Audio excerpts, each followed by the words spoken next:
Ah, Eto na mga kasulit. So binilhan ko na ng proper screw bits. So ito yung proper screw bits niya. Merong leeg. Yan o, merong leeg.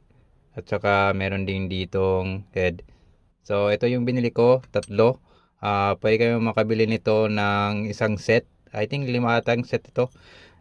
Ito yung binili ko, yung tatlong size lang. At kung mapapansin nyo, yan. Ito, hindi ko pa tinatanggal Nandito pa yung mga screw. So, eto, kung makikita nyo, matatanggal na to. Ayan. Yung isa ito, matigas to. Easy na lang, no? So, yan yung proper screw bits. Medyo nga mainit pagtanggal ko. So, yan. So, oh, yung screw nga. So, isa pa. Ito.